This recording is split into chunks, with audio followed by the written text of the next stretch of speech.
Are you okay? Yeah, you're okay. What happened? Just a second. Just catch my breath.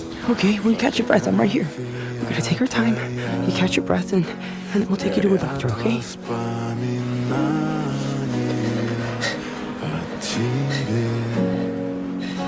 Камина в 6 утра, разбитая душа, и все твои обещания пустота.